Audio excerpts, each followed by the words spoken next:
project that I think is now a decade older, but maybe even longer. And one that I've had a personal interest in by accident for the whole length of this time. One that I even think I have a personal relationship that even Eric doesn't remember. I'm not quite sure. It started at the Wexner Center at a exhibition that occurred among three institutions: San Francisco, the Wexner Center, and MoMA, curated by Terry Riley, Aaron Betsky, and Mark Robbins. And it was called Fabrications. And several artists were asked to come in, and essentially it was the beginning of the period in time when architects were starting to move away from a semiotic model or an intellectual model and towards a material, return to a kind of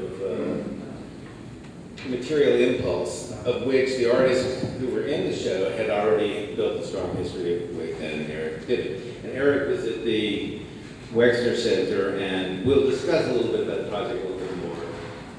But he did an installation that I saw and was familiar with.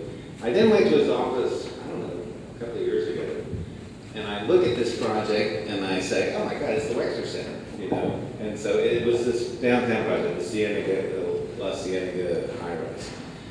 And which you now call what? Bondage. And where did that term come from? You? That's right. I just wanted to That you forgot. Because most critics, like, I feel like I've pretty much done most of the great work that other art, yeah, like I did a lot of Tom's work, he doesn't remember it. I named the village. So I walked in, I looked at that building and I thought, oh my God, this is fantastic. It looks like bondage. You know, the building looks like this. Do you know what bondage? You know what bondage is? It's when you sell bonds to raise the reward.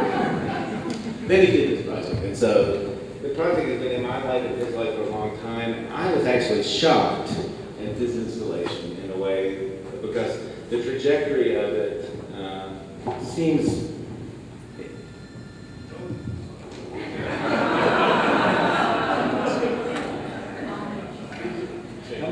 Everybody my age uses that ring.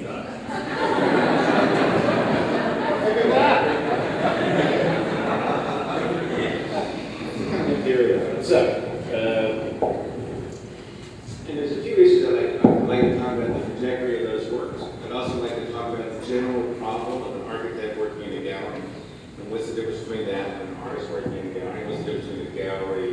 I mean, I'm interested in this problem. Is this an artwork or is this an architectural work, and does that matter?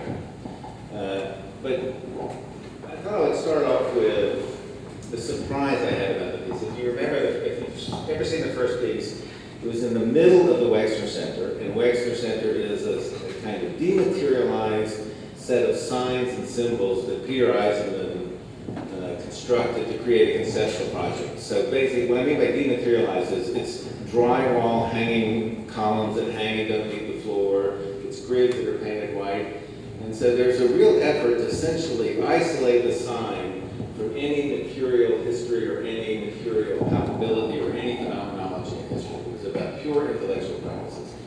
And then Eric comes in and he does these beams that are two things. One is it takes the language, the tectonic language that Peter wanted to get rid of and restores it. And secondly, it drapes over the columns, and so it behaves in a very material way. It engages the kind of weight and heaviness, and it introduces curvilinear system. It outlines the center. The idea of the center, I think, is still here. Very physical, very palpable, and a kind of, I would say, a real critique of Peter, with at the same time out of respect. And the second, the bondage was obvious. When you wrap around those bondages, I mean, it really looked like bondage. And if you look at the drawings, the materialization of that relationship, and the physical relationship between the glass and the wrapping that was palpable. This, on the other hand, has become completely abstract. You know, no physical. I mean, if Wolf saw at the table where that arc met that wall, and didn't see any physical acknowledgement of the forces, he would say Eisenman did that project. So there's been this trajectory of dematerialization and increasing abstraction that I think is evident in the way it's built, in the idea of the cube, in the increasing role of the sign as opposed to the thing. And I wondered what you thought about it. That's a long question. With respect to the easy one, I think the sense that building, qua building, would have to respond in a technical way to an obstacle and to acknowledge the association with the obstacle. I don't know whether to say that's old-fashioned. I think it's superfluous to this discussion. It doesn't matter. There's just something there, and for my purposes, it's in the way. But it's extraneous to the meaning of the piece. Either the room's not big enough, or the piece is too big, or whatever it is. But I didn't have any interest in acknowledging the association. I mean, you wouldn't start with that.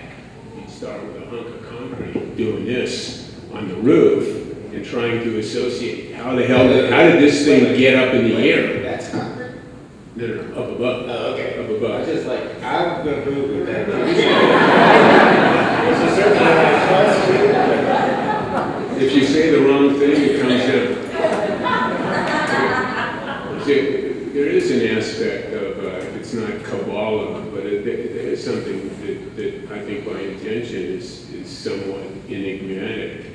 And the kind of logical associations between assembly parts in a kind of Hannes Meyer, Richard Rogers way is, I think, not part of this discussion. So this is, in a way, an introvert's discussion, a personal discussion, a private discussion, which got exposed publicly.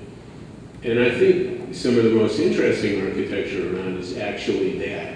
It's personal and it's introverted, but by its nature, ipso facto, it becomes a public event. So on one hand, I think I could say this is a discussion between me and myself, in a way. It has to do with issues that have concerned me and troubled me and interested me and enthralled me and swallowed me, and I've swallowed them. I'm going to talk about that a little bit. But I don't think in a conventional action response that this piece has anything to do with any of that. So whether the steel ring should have been hooked to a metal stud, or whether there should be a hole and it should go through the hole and you should understand, in fact, there's no conceptual connection, there's no physiological connection, didn't make any difference to me. There are 50 ways of doing that. I just wanted it to go because it is what it is, and whatever it runs into or over or through isn't really part of the discussion. But what about just the fact that the entire legacy of this was real and, let's say, grounded in a sense? I mean, the bondage, everything was in a place, real.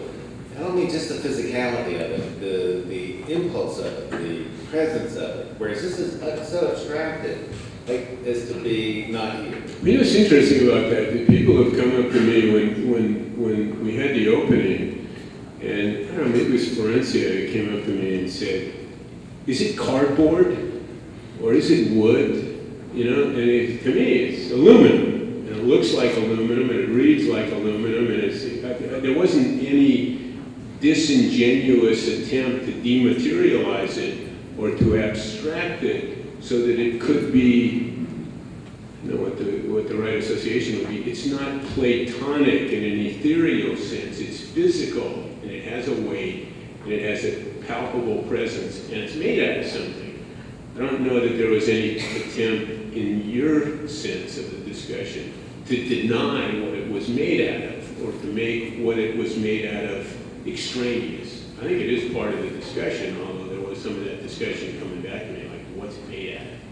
You know, did you paint wood or something? It didn't show us that aluminum is different than steel, is different than titanium. It didn't show us that. But I mean, it's more than that. It's more about not being here. Like it's just a sign. It works entirely as conceptual art. So it kind of seems to me that your project for almost 3 decades has been consistently about presence and not about detached speculation. Not, kind of, you were talking about me talking to myself and you eating yourself, and someone said, "How are you going to do tonight?" And I said, "No problem interviewing Eric. All you have to do is Eric is set him in motion, and then he'll fight with himself." And that's true. I think that's true. I think what I'm interested in, I hope this doesn't sound like a kind of mayoral campaign, is to find a way to acknowledge oppositions or contradictions or the tensions between possibilities, and I tell you specifically how we did that, as opposed to signing up in an ideological way for a particular point of view. I mean, what we were talking about a few minutes, I think what's happened a lot with contemporary architecture is that contemporary architecture, big contemporary architecture, is now enthralled with images. And the images are fundamentally disingenuous because the images, at least a lot of the interesting ones, that don't get me wrong, I take enormous skill and talent and capacity, are about communicating precariousness, risk, what's unlikely, what might fall down. But BMW, since we're picking on Wolf, when BMW says make this building, they never ever can countenance the prospect that it will fall down. Right. So in fact, the image or the sense of the building as a kind of intrinsically unstable piece, or a radical piece, or a revolutionary piece. Radical because it explores something, and when you explore it, you don't know how it's coming out. Columbus, we're talking about Columbus sailing out into the ocean, doesn't know what he's going to hit. Thinks he's going to India, runs into Fidel, And that's an exploration, because you don't know how. I think what I'm saying is that what modern architecture has become is you actually know how it's coming out. And the image that it's building to doesn't represent genuinely the conservatism, the essential conservatism, which is necessary to pull it off. And the question is, in that essential conservatism, are you disowning the image meaning of what you're putting on the street? Now what you're putting on the street looks like something, and it isn't that something. And if it were that something, that client wouldn't have written a check. But isn't this a little like that? I mean, I don't know, you're nervous. We're going. Maybe not. Yeah, I'm not questioning, I'm not wondering, should I be a little more nervous? I mean, I actually sat down there. Well, you didn't, there's something inside the box. I am. And what's inside the box is, I don't know if you can ask, no, what's inside the box that you don't see, isn't there something like what you see is what you get? So what you don't see is the key to what you do see. But since you can't see it, you have to surmise something or other. So all of these things that are flying out belong to something which is hypothetically constructed inside the box. And which you can't see.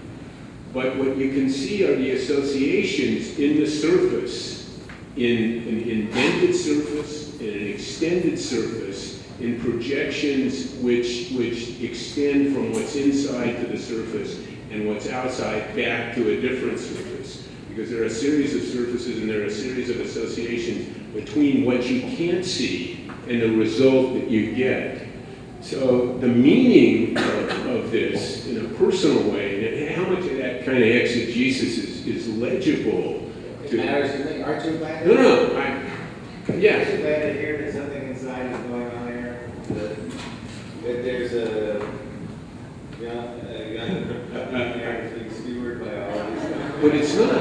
Actually, it's relatively innocent. In fact, it's essentially the bondage piece. So it's imagined internal to the box, and the associations outside the box. I mean, this goes somewhere, actually.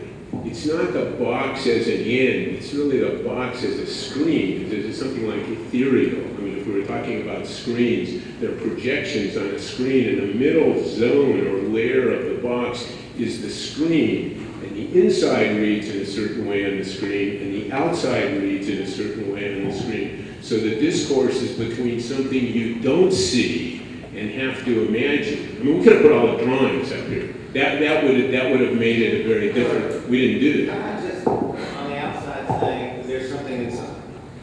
I mean, I'm People ask that. People come around and say, why don't we show the outside, like the inside, like the metal studs? And I'm fine with you not showing the inside, but Good. but your sense that there's an adequacy to the work without some supporting discussion would improve its effect, as opposed, like I think showing the drawing. If you're about creating mystery, then you don't show the drawings, you don't reveal it, you don't tell everybody, but you support the project of creating mystery. It's not so much creating mystery in like a movie or a novel. You know, guess who did it? You got it right. You got it wrong. I think it has to do with what it means to understand and what you're understanding and how one associates, especially in architecture, what one sees and meanings related to what one sees with what one doesn't see and can't see. I mean, in a way, if you expose the inside, you know, somebody said, why don't you make it glass and easier? And you could do that. I mean, but it's a different project.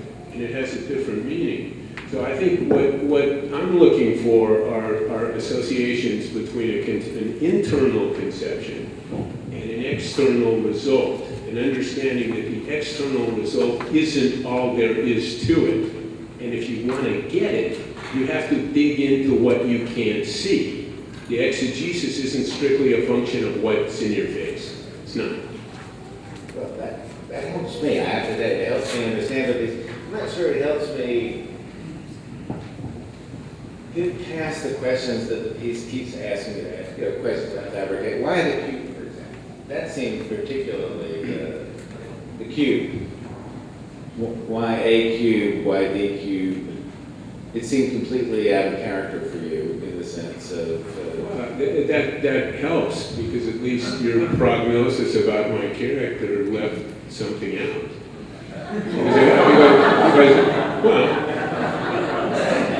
I mean, Or it's just completely out of character. but there it is, so apparently not.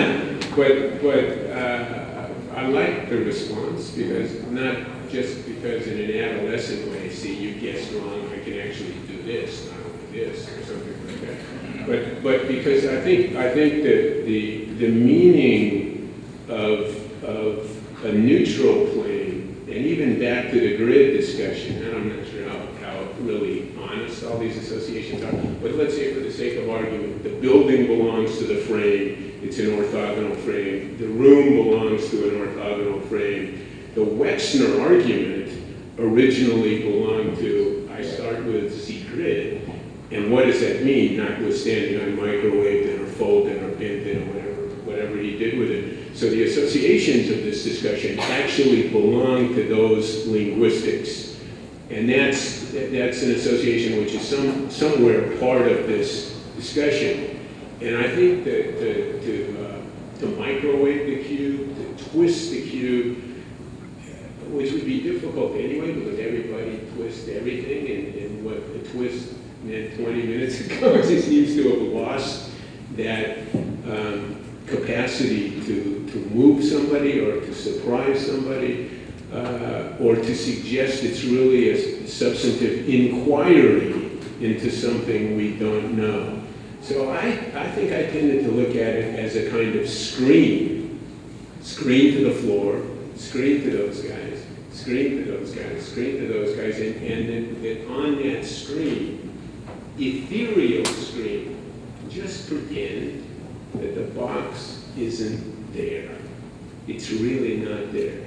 And what you're looking at are the associations between the inside and the outside that read on that ethereal screen. It's just your imagination that suggests that it's opaque, but it's really not opaque. If you look really hard, you'll see the whole thing, and the box goes away. Wow, this feels like a white room.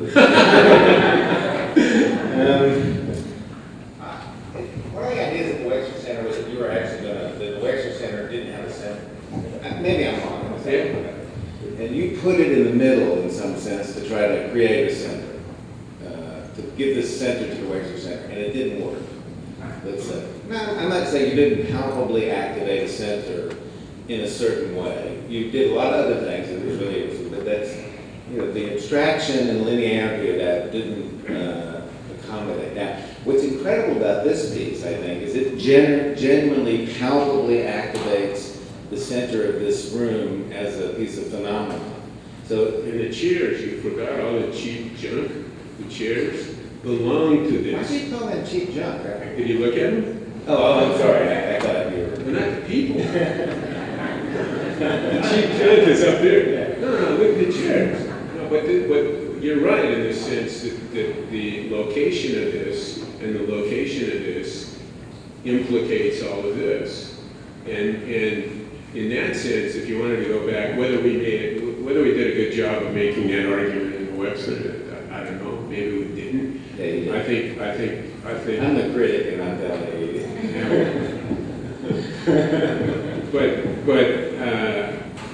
And maybe, I'm a little old to talk about this, but maybe that argument was a little bit adolescent, actually, in a way, and a little bit too specific. I mean, I think what I wanted to say in that argument, it comes now to this argument, and in a way, as arguments, not architecture, because you can't make architecture by making arguments, even though people come and listen to the argument. The arguments are the architecture, they're not the architecture, they never will be the architecture. But anyway, that's right. I don't want to put you out of business. Why pay a critic? I mean, basically, he was saying that the architecture is not the argument. It's not what the thing is never what you're going to say about it. No, well, and of course that's completely wrong. It isn't anything until we say something about it. But Mises is dead, and Edith Farnsworth is dead, and the Farnsworth house is there, and it speaks for itself. Only because I've been talking about it. So you think. Yeah. But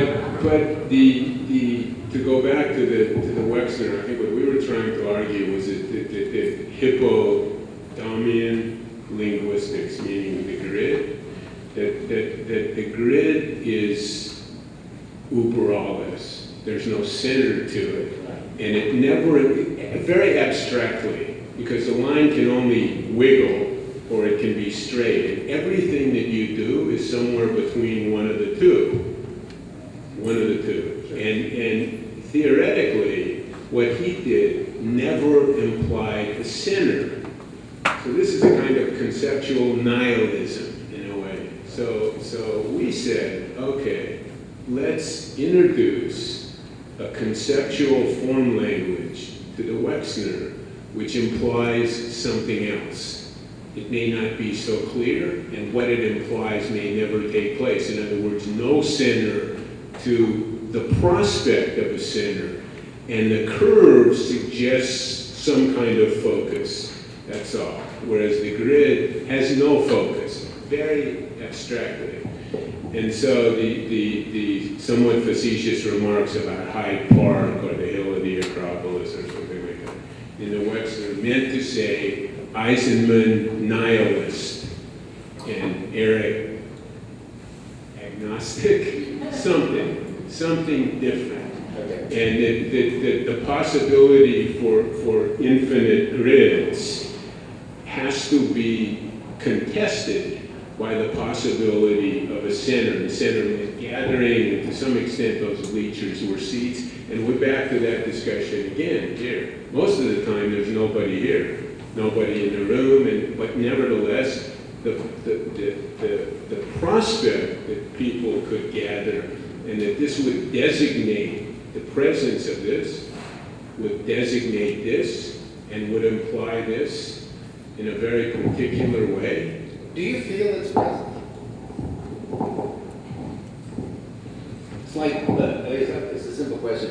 By the time Woody Allen finishes making a comedy movie, by the time he finishes making a comedy movie, you know damn well when he sees it, it's not funny.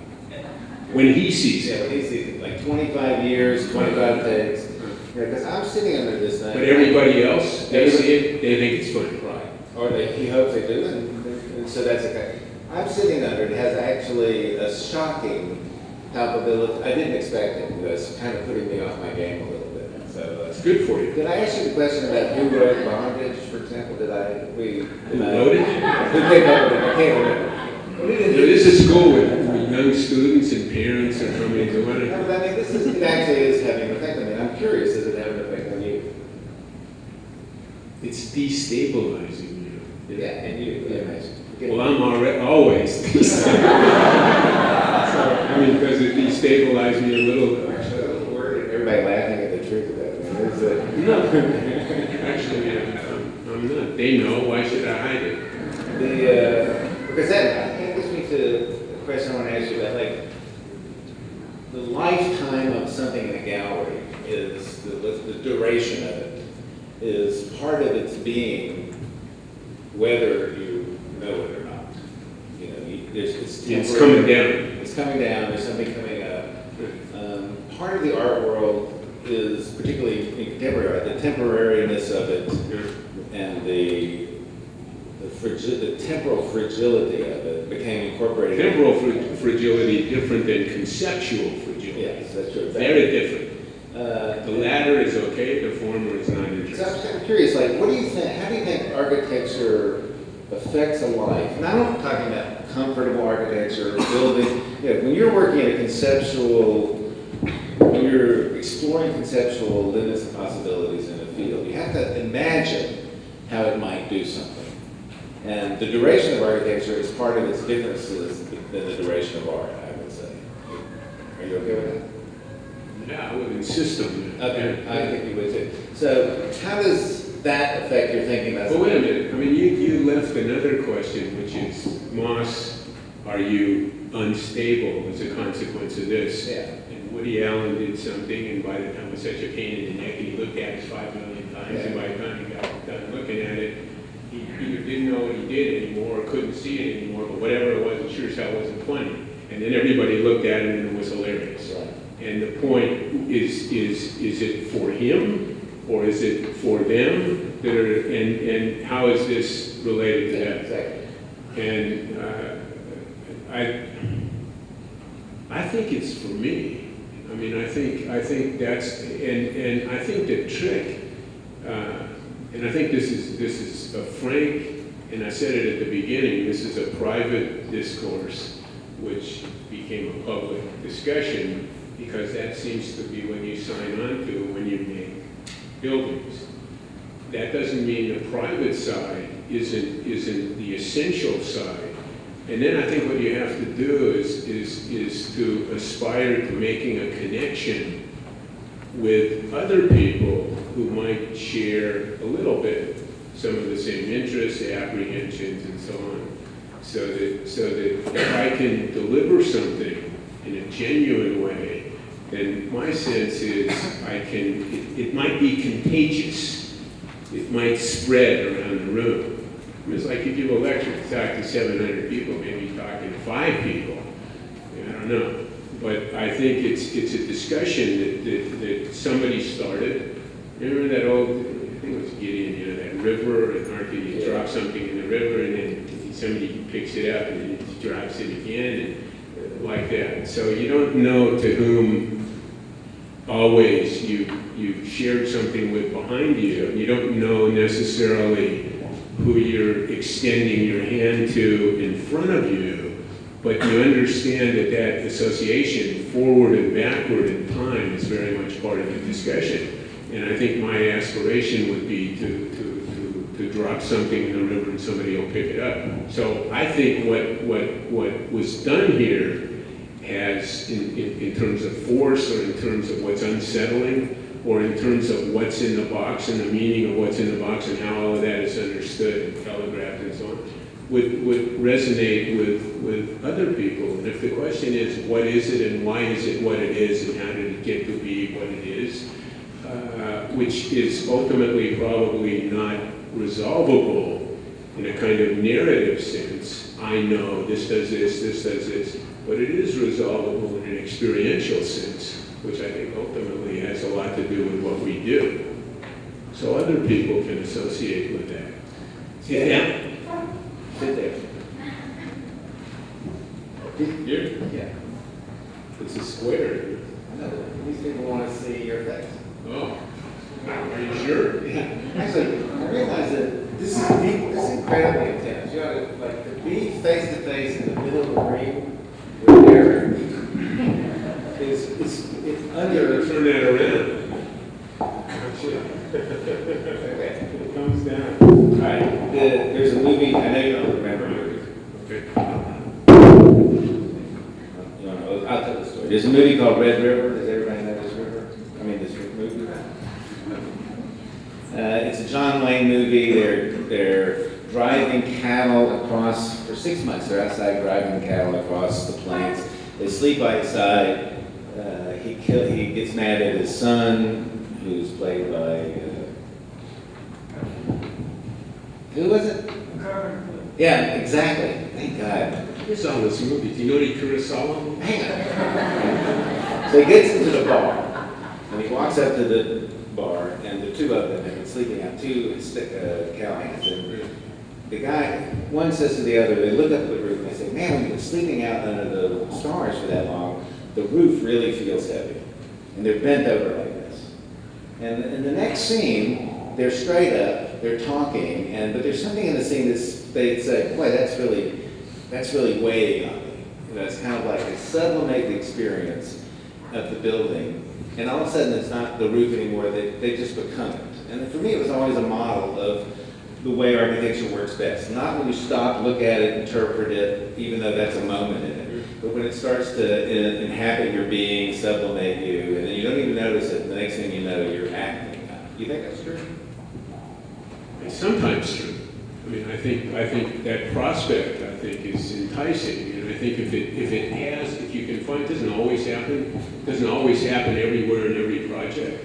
It happens enough to know that what you're talking about is plausible. Okay. And so that's actually, I think, in some sense, our hope, our possibility. That's right. How long have you been the director here? 7? 10 years. How long have you been in that office? No, the office upstairs. So all 7 years? I don't go there. I haven't been there yet, actually. I want you to describe what's on the walls. The what? I mean, the exhibit, the stuff out of the gallery. Yeah, is that what it is? They're pictures from the gallery? Yeah, they're images of, I guess everybody knows this. I mean, let me back up for 2 seconds, just by way of explanation. You know what a leading question is? No, I have no idea. What's great about this place, and I think it's always been this way, is that you not only talk to students, it should be green and round and whatever it is, but that you go out on the street and you show, and then they interrogate you.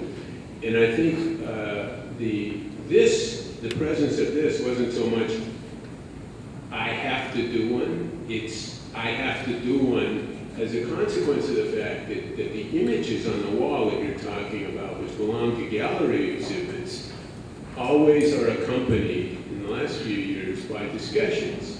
And the discussions, except where you're sitting, I'm sitting, and where I'm sitting, you're sitting, and there's either way. And there's a discussion with the architect about what the architect did and why the architect did it. And so we do that.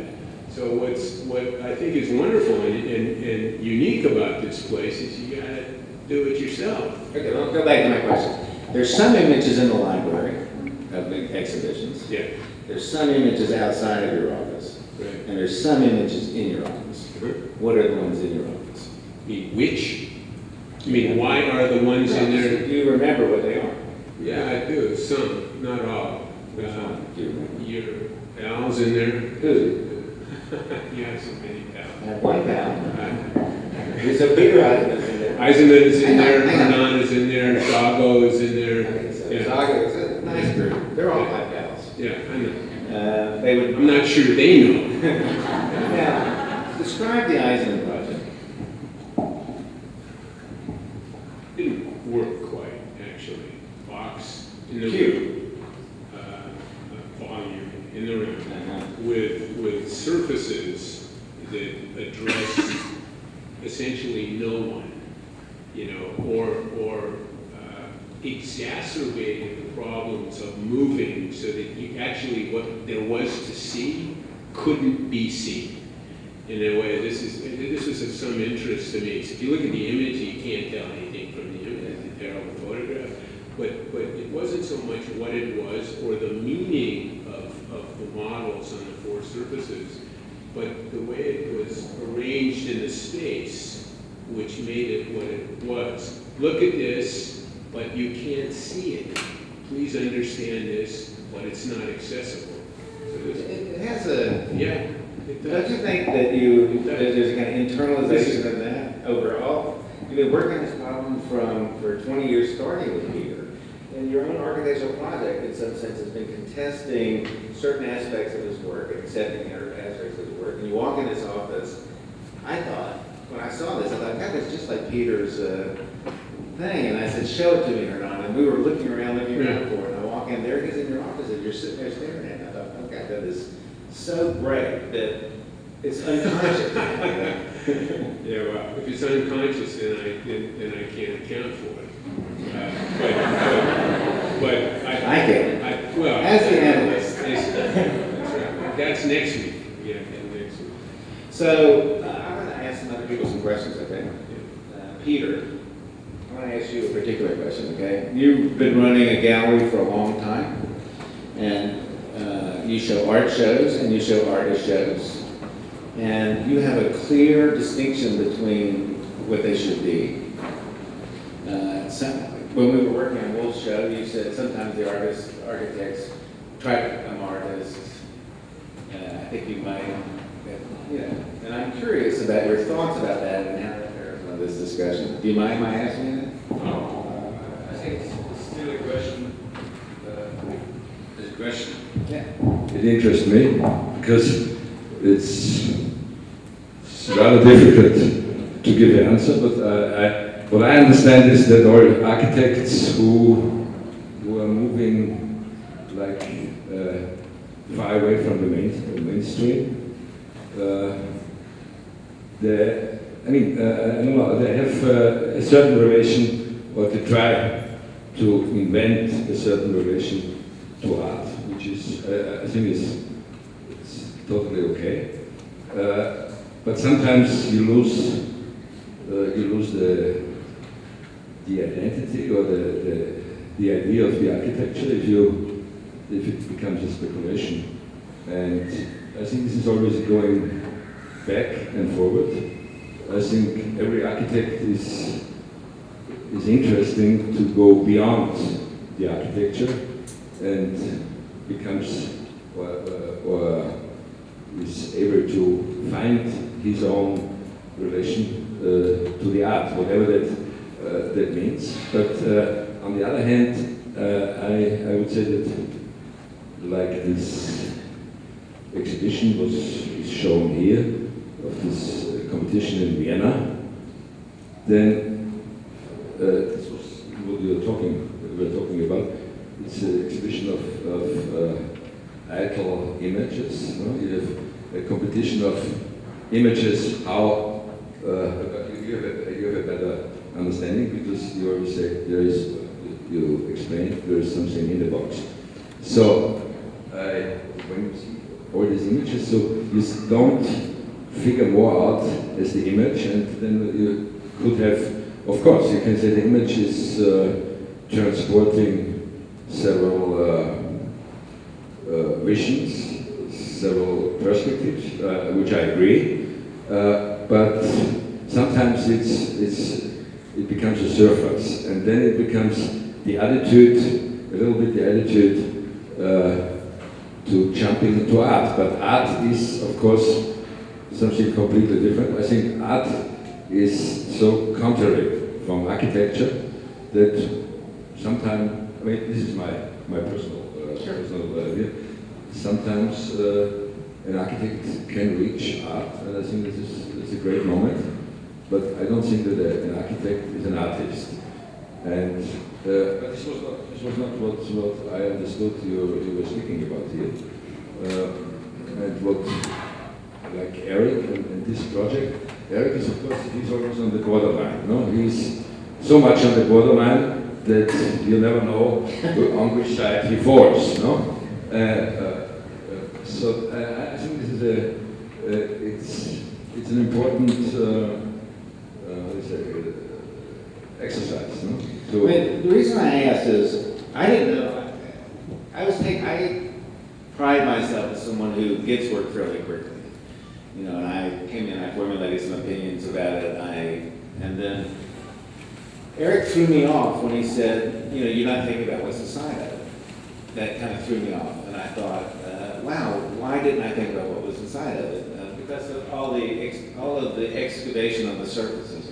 And then I thought, wow, if this was in my house, and I'd been there for 6 months, if it had been there for an architectural length of time, and you get so tired of thinking about every detail, your mind will eventually go to think, I wonder what's inside of it. And then so the temporality of the piece is architectural, I think, and in a certain sense undermined by being put in a gallery where its temporariness becomes significant. Like, I understood that look at, see, whatever's shown to me, that's the piece, I get it, or pay attention to it. But this idea that you become less attentive and that your mind kind of wanders into it like it does into a painting, I think it's really crucial for me, and it makes the problem of this piece quite interesting.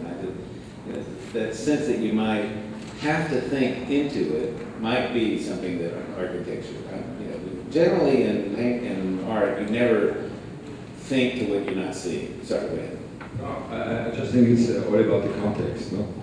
Because again, it's a statement of the architect, of his architecture, and it wouldn't make any sense. It would be absolutely senseless. If there would not be context to his work, to the development of your work, and so in this context, I don't know this discussion. What is in? I mean, this is I like it very much because so you can discuss for years and you won't lift the secret. What is in? There's always going to be it's always an attraction, but I think you don't have to. It's not so necessary to have too much discussion what is in and what is out. For me, in a certain way, it's a very clear, it's a very brutal, a very ritual statement on the architecture, put together in an object. No, but I wouldn't say this is a piece of art. You would? No, because this. I would say after listening to Eric, it turned from a piece of art for me into a piece of architecture. I became interested in that. I'm going to ask you one more question. Can I? You had a show with Jenny Holzer not long ago. Yeah. Show Jenny Holzer. Yeah. Jenny Holzer. Yes, birthday today. Really happy birthday. So Jenny is famous in the Mac because she did these wonderful installations at one of the galleries, and there's some of her signage going on. And what was interesting about that piece for me is it occupied the gallery like art, and a little at the ornamental level. And so it inhabited the gallery permanently like art at an ornamental level and really did actually destabilize the installation. In the new work, she went into the big white gallery, it's a huge white gallery, and then she started to project her sayings on the walls so they would try to compete with the architecture. They got bigger and bigger and bigger and bigger and bigger and bigger. There was an ambition in the art to try to rise to the occasion and effect of the architecture, and it was not successful, in my opinion. Because basically you have to read it, it has to be small, stand still, and let you read it. So and I wondered if you thought that was true. And I'm just curious really about, because there is an impulse in artists today to turn their work more and more and more into what they believe to be thinking about architecture. More often than not thinking about building, but they would like to imagine themselves to be entering the discussion of architecture. Do you think that's right? I'm not so sure. I'm not so sure if she took the media of architecture. I think she was dealing with the space. I don't think she has, Jenny also, I don't think she has the ambition to become an architect. No, but or to make the architectural intervention. I mean, there are two points. She's always in her art, or two categories. One is the text, and the other thing is how to present the text. So she always tries to find, wherever she makes an exhibition or wherever she works, she finds a link to literature. And when she came to Vienna, she was very. We understand very quick. She was looking for having a dialogue with Elfriede Jelinek, and I was very surprised. She didn't know her, and she was translated in English, and she was reading that. And the other thing was, I mean, this is an explanation which is maybe meaningless, but back to your question. I think because she tried, this also doesn't say anything, but she tried the first time to make an outdoor projection, which she did in London and in many cities, just over the buildings. She tried the first time to make this kind of projection indoor. And so of course, the sensation was that the space started to move. And I think it's a point to question that. But I really don't think this was so much in architecture.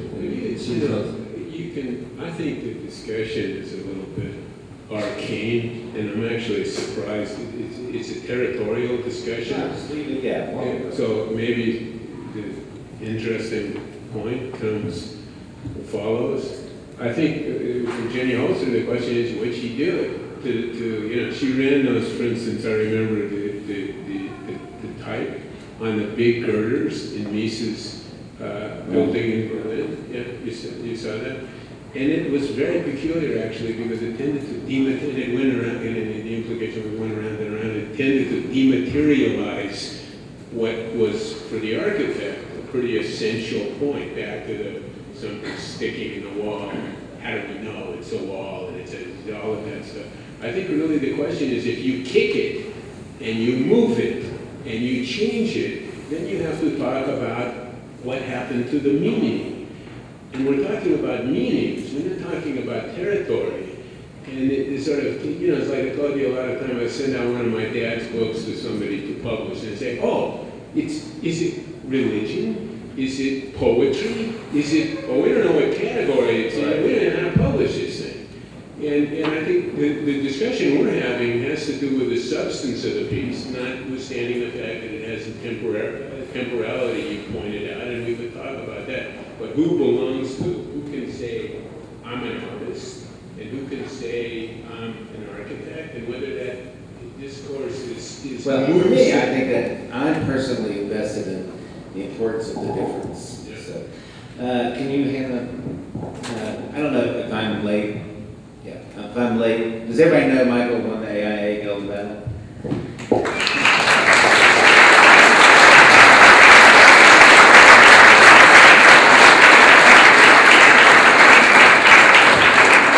And so he wanted me to announce that he's going to take the $10,000 honorarium. We're all going out to drinks. When I do stuff like this, I trust my immediate instincts, and I walk in, I look, I try to feel all the feelings I feel and see if I can formulate it. One of the things I saw when I first saw this that I thought was really interesting because of my familiarity with Eric, and the difference between my familiarity with Eric and his work is it struck me as being sort of spiritual. That there is a, that for Eric, that kind of revelation would be a kind of vulnerability that I never had known in his work before. Like, if you look at all of the work, it's tough, it's aggressive, it's about challenging customs, authorities, the possibilities of materiality, but never the sort of internal sense of it. And as someone who visits quite often in the world of the spiritual, because we've seen you floating around several times, I wondered if you thought that. Does it feel that way to you? I've been told I can probably talk for a long time about anything I'm asked. I get paid by the hour, so go for it.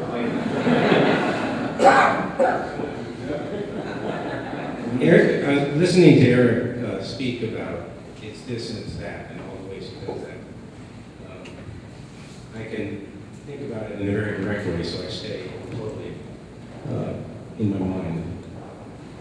But I can also think about what he's saying as a way to describe the epicenter. And is the epicenter outside or is it inside? And it moves in that way as well. It's a little more difficult to go to some great depth inside with so many people in the room. So Eric's work, ever since we first started seeing Eric produce works, in my case, I always knew he was up to something. I was never sure what. But I knew that if I spent long enough time either listening to him or looking at him, that was going to push me off center. Yeah. And then begin to see the center as soon as it pushes you off. So it goes like that. I had all the same thoughts when I came in here. I said, I'm just trying to do art. Yeah. I once wrote a comment about architecture, and it went like this. It said something like this. If you could actually torture a building, there would be an authentic morality of architecture, but you can't. Then I saw Eric's work, and I thought, oh my God, you can actually torture a building.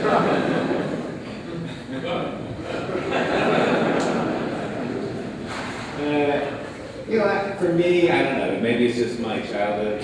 Cubes with circles that look sort of like atoms. It feels openly willing to be symbolic in an almost spiritual way.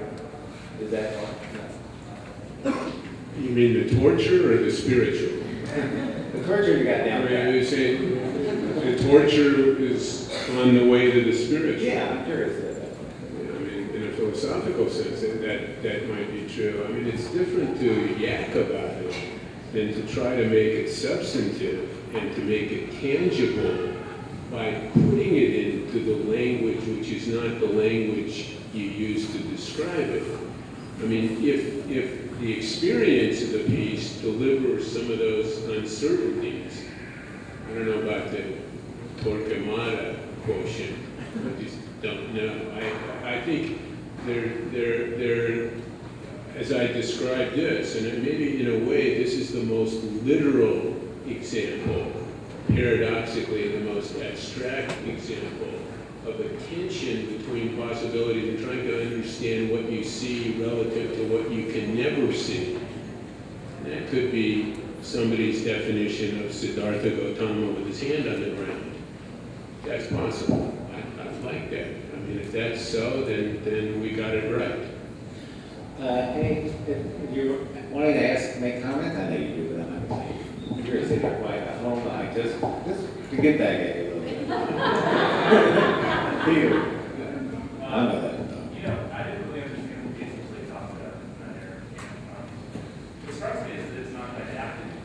Peter said, I didn't understand the piece till Jeff talked about it tonight. And Keep going, man. No, my point is that it strikes me that the piece is consistently not didactic.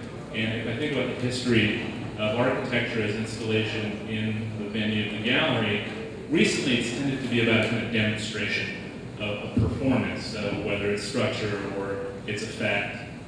Usually we get to see all the pieces, how they move together. And your observation about that we don't actually get drawings in the galleries are very interesting because in fact there is no way to understand how it went together. So the whole fetish for that kind of culture of demonstration is missing.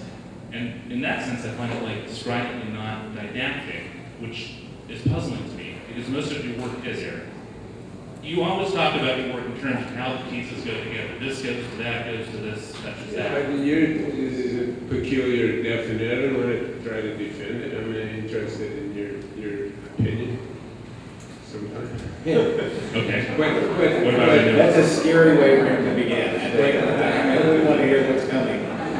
But this is a very peculiar definition of didactic, actually. This is like saying, you know, if I want to go from here to the Okefenokee Swamp and you don't draw me a map, it won't be didactic. And maybe the question is what the nature of the map is.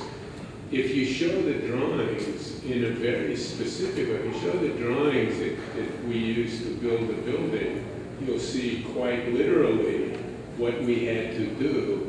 You won't ever see the ghost on the inside. That's a different kind of drawing.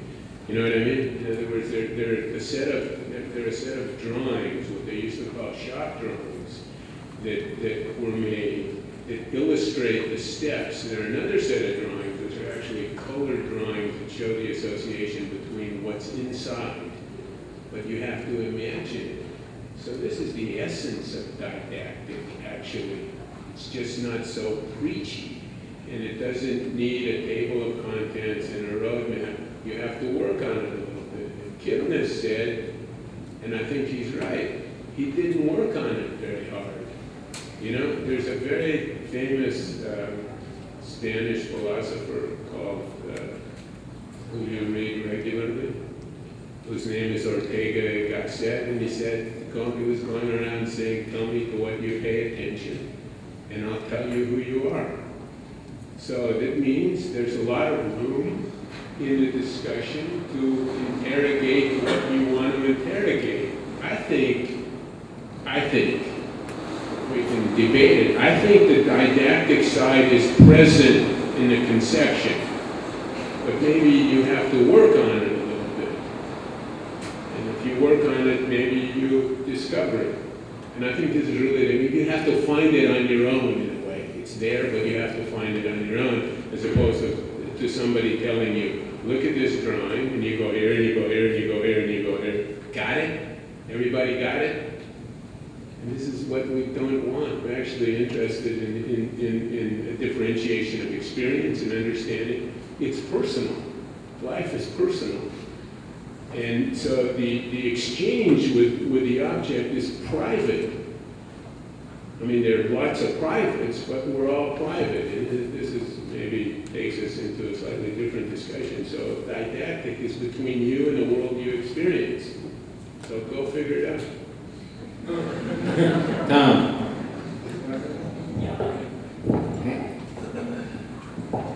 That looks like a great word. Shared a bit over the years, and I like to get it. Is this Sound good? Yes. It's good. I gotta hold it really close up.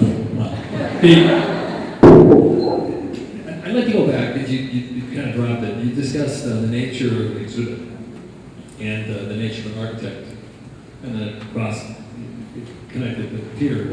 And I guess I would have thought that it has something to do with the opportunity to pursue desires, conceptual, intellectual interests that are expressed through, in this case, that have some pedagogy history and that it separates the enormous amount of contingency, program, client, budget, etc., that allows you to do it within a less restrictive way. It takes off the handcuffs, right?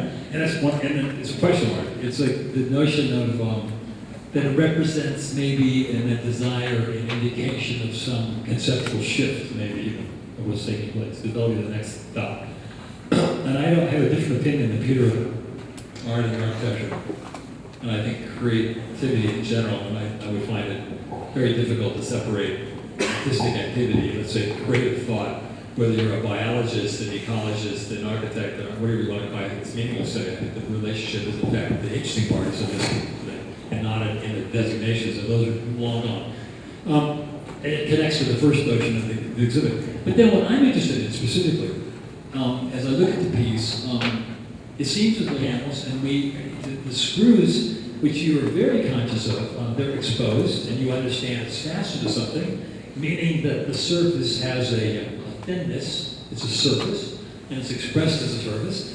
And then as you cut into it, in fact, the layers are thin, they're not spatial. And again, I'm going to get to a series of shifts taking place because you're a person that's been interested in spatiality and dimensionality. And then the cube. Okay, so I'm going to say the inside is a frame. The frame is inconsequential throughout. I happen to see this thing together, so I know it's inconsequential. It's just a frame that holds it up.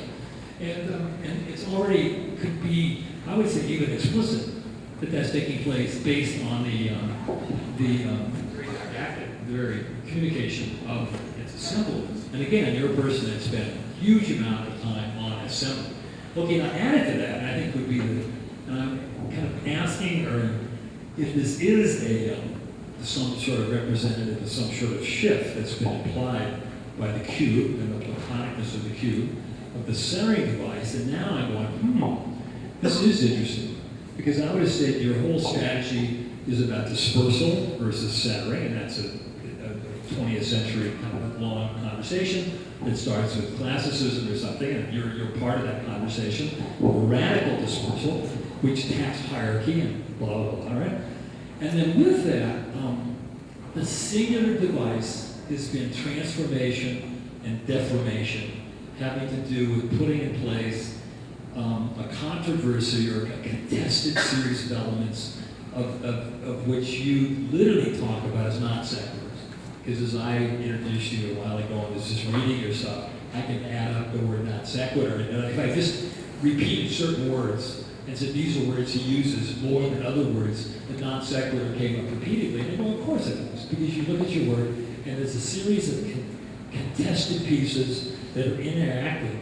And they either take place through their relationship or through their deformation. And it's the Corbusier, which we talked about years ago, the two circles that turn into the two line of beings, as the two Platonic geometries affect each other. And then, going back to the discussion, Q, not affected by the bondage of the surrounding pieces, whether they're flat and embedded into the cube, or whether they're the lack of interaction of the pieces that are escaping, and then they're both Platonic. And I guess I'm asking, is this some sort of a shift, because we add up the centering device, the Platonicness of the pieces, and let's say the more benign nature of the relationship of the curve and of the square and the cube, seems to be representing an absolute, kind of somewhat even radical shift. And then with that, even the surfaceness of just about restraining yourself to not allowing these things to affect it in a dimensional way, which by the way would have uncoded the interior, or interested in the interior, which now you would say, no, it's clearly not interested in the interior, because you never allow it to let me just sit down. You never allow it to behave in a way. Well, those are words. And is it triggering some? Because it seems to be that there is a huge shift in the conceptual interests that represent the desires that take place unfettered by the contingent stuff that all of us face day after day. I don't know, I mean, some of these discussions, you mentioned this a few minutes ago about what you understood and what Thom understands from many discussions over many coffees and many Rose cafes and everywhere else. Hey, did anybody hear Tom's question? It had two parts. Basically, you built it wrong, I could have done better. And part two was, I see that you built it wrong. I don't think he said that. I think what he said was, this is how I understand meaning in architecture. So a screw means this, a panel means this, and a box means this, and this is how I understand a screw and a panel and a box. But the difference is, he didn't say, this is the way I understand it. He said, this is what it means. But it's not what it means. And the distinction, you have to make the distinction. So he didn't say, is that what it means to you? Did you care about the screws? Is it a box? I think Eric asked you another question. That's what, and then, okay. The second question was, you seem to be rethinking anew. It's exactly the same thought I had when I came in. So I think it's interesting. There seems to be an interest in you in sort of withdrawing from the same kind of work that's driven you to advance the work for over and over. And this piece surprised me in the extent to which it was introspective, it was platonic, it was... Different than yours, by the way. You're saying these are my ideas. I'm not... No. I'm saying, listen. No, what I'm saying is that you're associating certain gestures, certain material conditions, and certain decisions that you're understanding in a very particular way. And you're saying they have meaning. I'm documenting how I think you operate. Okay. Wait, let's You want to make a continuous surface, and you decide whether it's a welded, seamless surface, it's going to be monochrome, you decide whether you use a bolt. Exactly. I think that's fair. I think when you build that sphere, you can't. when you build that plaster sphere, no, we got you now, so you're dead. So when you build that plaster sphere, there are no seams because you wanted the volume, you wanted to be a volume. When you build this, you see the seams of the panels and you see the screws, and that makes you feel like you want us to exaggerate the surface. That's how they say. The surface is clearly very explicit. It's explicit, but it's explicit. The issues that are involved, I think, and without debating it, there are seams. That's true. The meaning of the seams could have all the associations you make with them, and they could be actually, in a conceptual way, superfluous, meaning if there are 10 points, maybe that's one. It's certainly not 10. 10 is the most important. So the making of the box and the way the box was assembled, if it's a box, again, what I'm saying is that what interests me, the prospect that I'm doing something here that you don't recognize in a way, in terms of the way you understand me. I think I do recognize that. I don't agree with it that Maybe. I'm not sure I recognize, so maybe. And in a way, Jeff is saying something similar about what it suggests as a series of priorities and a way to conceive. And I do think that, I don't know that the term spiritual is very helpful, because it suggests a lot of things I think I don't want to associate with, which I think are, in a way, disingenuously that. When I say the outside is the inside, remember I said, we started talking about that, and I said, I hope this doesn't sound like I'm running for mayor. This is bullshit. The outside, I mean, the outside, here's the outside, and see the inside. But the point is, if you look at it, and you look at the whole, and you look at this piece as not fastened to where it joins the box, but continuous in the same way that the for instance is like it goes through the wall. There is a meaning in terms of the fact that it goes through the wall. Listen, just in the meeting, what's the question? And again, you could have decided to weld everything and be seamless. And for instance, Not good for us on the job. No. You could have been this solid piece of material because there was no indication of any tectonic that allowed us to know that. You chose not to. I'm just asking you a question, right? Because it would have, and you could have done it in a way where the cars, the pluses would have been capped. You would have had no idea, in fact, what was solid even. You would have asked that question. I don't know. It's a good question. Your consciousness. This is something you. Well, obviously. obviously conscious of that. I don't think that's so obvious. I mean, Well, we made it, we drew it. I mean, I think that for me, the image, I don't know that that was ever really an option in terms of the way I thought about it. I think that would have made it too ethereal, that it's without a joint. You know, that ultimately it's an assembly. I don't think, that may be more of an instinct than a kind of explicit. no, I think there's something to that. Like if you go to Neil's LAI works, and when Colatonic, when they were building all these sort of surfaces that were undifferentiated, no seams, they became completely irreal.